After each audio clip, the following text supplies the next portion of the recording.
Tig. Modern television show intros are terrible. Yes, I would agree with that. They're terrible. I can't.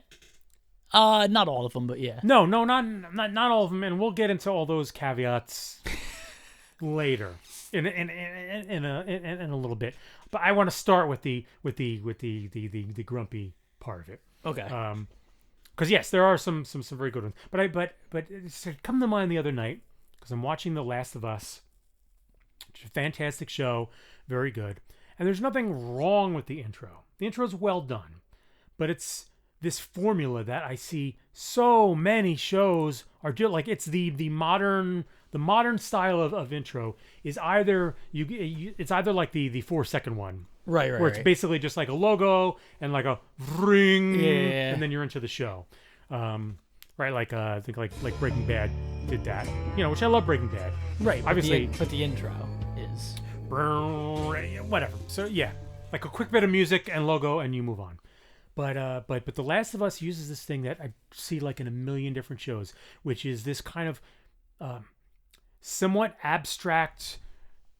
CGI driven, like these computer graphics of this abstract art unfolding before you while the instrumental music plays, and didn't like Game of Thrones kind of do that or something? Yeah, you had Game of Thrones that was kind of doing that. The Lord of the Rings show, Rings of Power, does that. House, the TV show House, did that.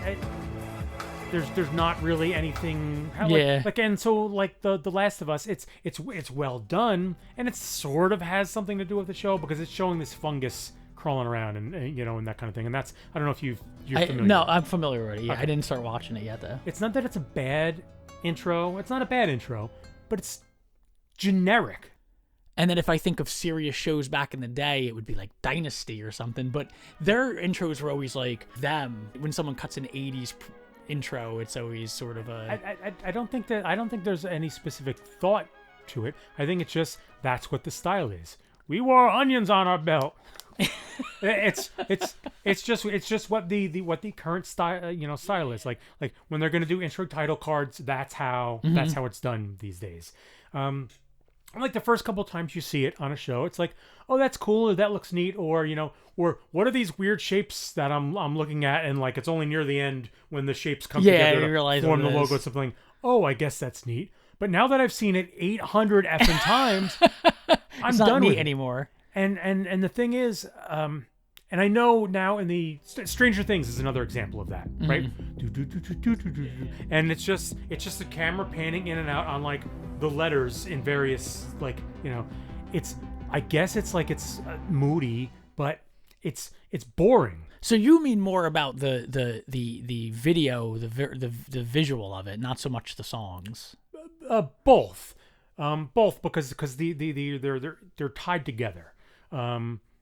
Because Stranger Things is a catchy, even though there's not much going on. It is a catchy. Yeah, I'm not specifically talking about the music. The visuals is the bigger, or one of the big parts of it. Because a lot of the Game of Thrones theme is fantastic. Yeah. That's great. Like that's a theme song that gets you pumped to watch the show.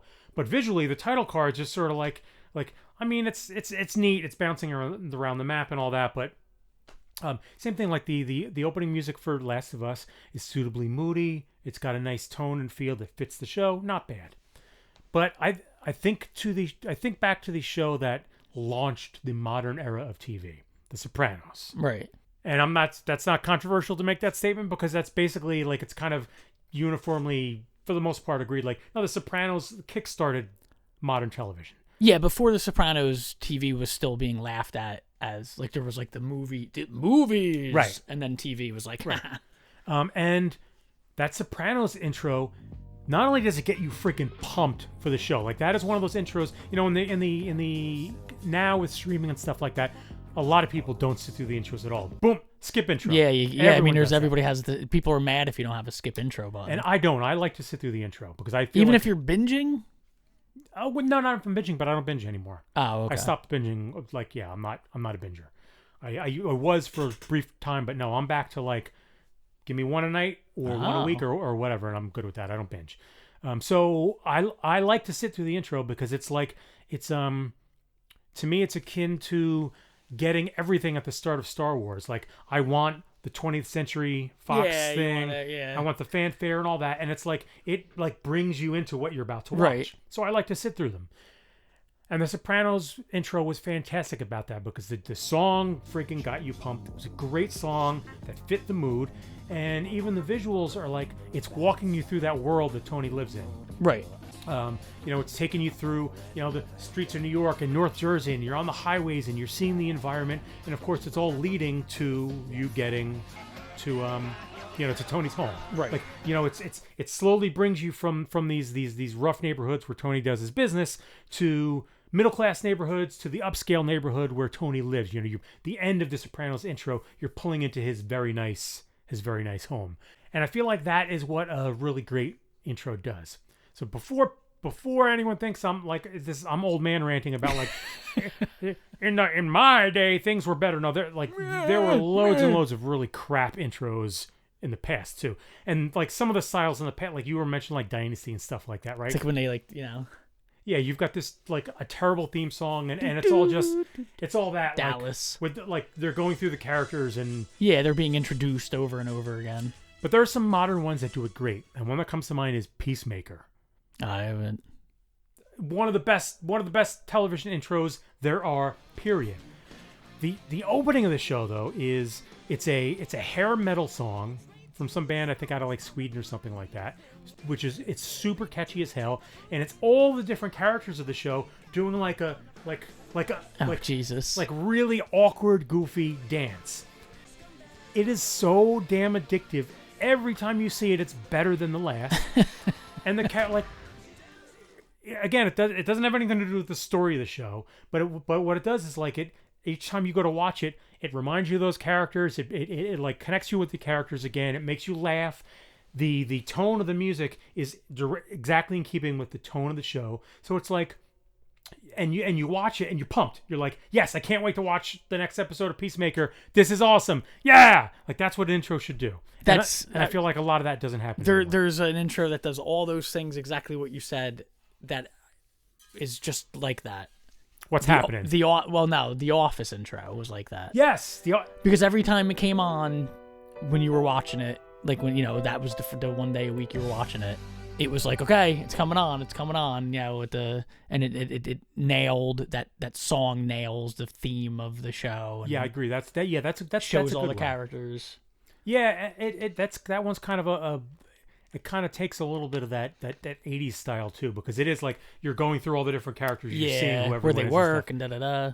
Yeah, no, that's a good one. I agree. That's a really good one. I kind of like the Parks and Rec intro as well, because again, really catchy song. I actually find myself either humming along with it or pretending I'm playing the instruments because it's like that orchestral piece. So that's a fun one in that same vein too. But then there's so many that I just sort of find forgettable, like the Daredevil show on Netflix, which I love the show, I love the character. Blah blah blah. The intro, it just bores me to tears. That's actually one where even though I prefer to watch the intro, I want to skip on that because the actual music is forgettable, the visuals are forgettable, and again it's that kind of that very vague, like here's a computer generated something, like we're kind of looking. You don't know what I'm looking at. They're showing you his costume being made or something like that. Oh, okay, yeah. And it's very Batman. Remember Batman, like movie intros are always like that. It was like showing like Batman's cape and his body armor. And... Yeah. It's a super bore. Like I want the ones that just are dropping you right into that world and make you like, okay, cool, I'm back. Cheers, you brought Cheers up earlier. That's a great example of an intro that is perfect. It's perfect. Though if you binge watch it, understand, which I was doing for a while. Because my wife never watched it, so she was like, we were binge watching it. It could wear on you, like watching it over and over. Understandable, but again, I don't binge anymore. I'm Always Sunny, which is a driving around Philly one, but it works because it's putting you in the environment. Yeah, it's putting you in Philadelphia. And the other bit that I do like about the Sunny intro is that the music is kind of incongruous to the tone of the show. Mm-hmm. It's kind of fancy music, And I read that as being very. Now, of course, I think we know the story about why they landed on that music. It was public domain. It was free. Yeah. They had no budget, and they were like, yeah, we'll use this. But I kind of like it because it feels kind of tongue in cheek to me. Mm-hmm. It's sort of like it's a show about these degenerates doing degenerate things. And in the beginning, at least, it was a very low budget show. They had no money. They were just. I mean, they filmed the intro by driving around in a car in a handycam and just filming around Philadelphia. Yeah. And so I love that contrast of the fancy kind of almost old school of like, yeah, we're gonna go in this this wonderful thoughtful sitcom, and then it turns out to be It's Always Sunny, which is the exact opposite of that in the best way. I don't say that as an insult. So yeah, I do like that one for that reason. Yeah, I guess like it's kind of a here's another great one that just works. MASH. Yeah, I hate the MASH intro though. What? Yeah. What are you even talking about? I don't know. There's that song growing up. Whenever that song came on, I just immediately turned it off. I like knew when that came on, I was like, I gotta find something to watch. Oh, it's harrowing in like the best way. I never watched MASH. Plus, MASH was terrific. It was really good. To me, it's probably still. I used to always rank it in my top 5 sitcoms, and it might still be in the top 5. It's tough to say. And that intro song gets even more harrowing when you actually hear the vocal version. Yeah, I've heard the whole version. Yeah, the version with the lyrics in it and stuff. Yeah. If suicide is painless. Like, yeah, what? I remember that. Oh God! Like, what are you even talking about? It's like the unheard verse in the Cheers theme song. Oh yeah, when you hear the full version of that song. And your husband wants to be a girl. I remember yeah, it's and that's one that would ring a little different now. You know? I'm not even really entirely, because I haven't heard the full version of that in a while, so I'm not even really entirely sure what the songwriter was going for. Yeah, what exactly was but it just has always stood out to me, because the first time I heard like the full theme song, was like, oh wait a minute, what? Yeah, this wasn't written. You almost, because you think it's written for like the show, right? But then you realize it's not. It's this whole other thing. Yeah. That they just chopped it up to make it work for them. Yeah. Yeah, those are good examples. I mean, there's a lot of bad examples from back then too, like Oh Airwolf. God! Oh my God! Airwolf! Jesus Christ! I Classics are like Knight Rider. That's very close to what I was just gonna say. This is I don't know if this is a bad good intro or a good bad intro, but the A-Team. I feel like the A-Team now is rough, but at the time it was like good. I mean, it told you the story at least. Like, it told you the story. It got you into that. Was the music? Was that the music? Bam, bam, bam, bam, yeah. Bam, bam. Yeah, that wasn't Chips, right? Down. Yeah, it's still catchy. And it, like, yeah. It's very like military, but so what like was Chips? Because I remember the Chips one. Oh, Chips was catchy too, but it was like, you know, a lot of drama intros for that period were pretty bad. Sitcom intros could usually be good, not always, but usually. Like I love What's Happening. Again.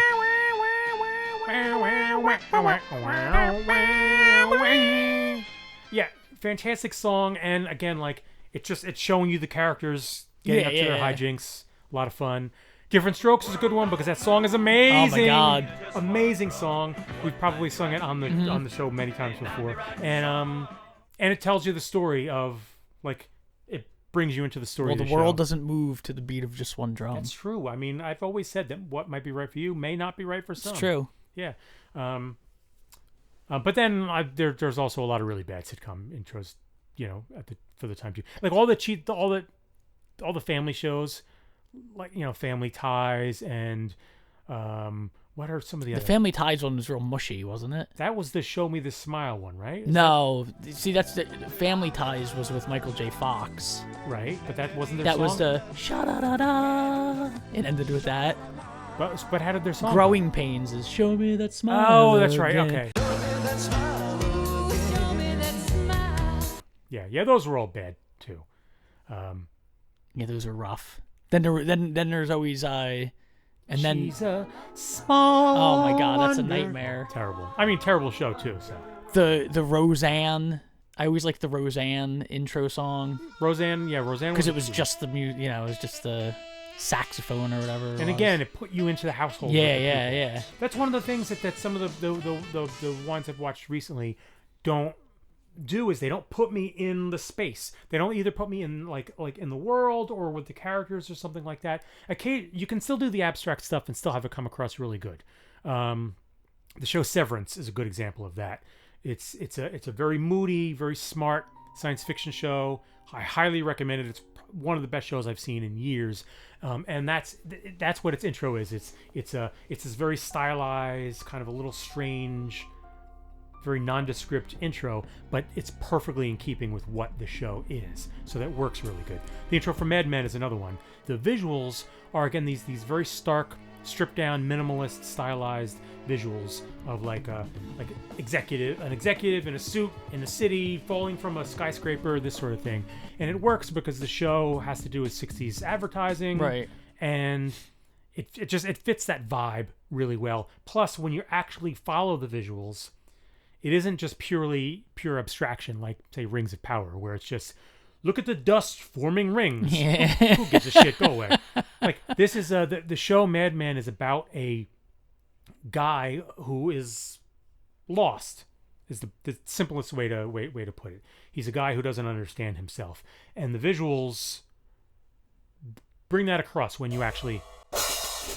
Jesus, that's gonna be fun to pay attention to them. When you actually pay attention to them. So, You know what intros that I love, and also, but they never seem to match anime intros. Oh, because they're always so like insane, or I'll be like, why is this song for this show? Like, this doesn't even make any sense. Now, granted, my anime experience is relatively limited, so mine's limited to my teenage daughters. Like, sure. I'm watching what my teenage daughter's watching, so the intros tend to be what they're like JoJo's Bizarre Adventure. I kind of feel like there are two schools of the anime intro. I'm sure the anime people will correct me on this very quickly. But it's either the super the super aggressive, super virtuoso metal style intro with like or the super sappy what sounds like a love song. And maybe there's like lots of others, and I don't know. They seem to all fall into those two categories, at least from what I've watched. Or they're either like a heavy metal kind of. We either had like the Japanese Iron Maiden, or the Japanese Celine Dion. Yeah, those are the two. And they don't always match the show, which is weird. Like it's like there's some shows that I'll watch and I'll be like, but I'll watch an anime and I'll be like, but the intro song seems so like. So wild and like crazy, but the show is like about kids playing like volleyball in school or something. I don't understand why the intro is like a hard rock 80s. So you've watched anime about high school volleyball? I've watched animes. Yeah, I'm trying to think of like where they're just going to school and it's just a babysitter's club where an older boy has to make ends meet, work and babysit children while he goes to school, and it's just about that. Yeah. Okay. Okay. Yep. Yeah. I don't think I want to talk. And it wasn't even that bad, shockingly. I believe it. Of the anime that I've watched, I mean, I tend to be very picky and selective. I'm not super into the genre, so I usually try to vet them beforehand, and I either get recommendations from people that I trust, or I really like go out of my way to vet them and make sure, am I going to like this? And so I've generally had a very good hit ratio as far as like the ones that I've watched have been really good. And I'm other than like old favorites of mine, I won't be able to remember titles because there was a really good one that I watched having to do with androids or like replica people and anyway, whatever. Yeah, like the stuff that I've watched has all been really good. So. I've watched those, like Death Note and the actual anime, not like the show or whatever. Right. And what's the other one with the giants? Oh, right here. It's literally right here on this shelf. Attack on Titan. Yeah, Attack on Titan and all that stuff. Hold on, wait. Oh boy. Let's see. Oh my God. There you go. What? There you go. I mean, I'm not holding the full series is there. And he finally finished it or something, right? Yes, I believe so. I think so. Yeah, I think so. Yeah, Attack on Titan was great. Yeah, I'll watch shows like that, but then I'll watch like Toilet Bound Hana, Toilet Bound Hana something. And I don't know what that is, but given the weirdness that when I heard the title, I was like, I don't wait. Oh!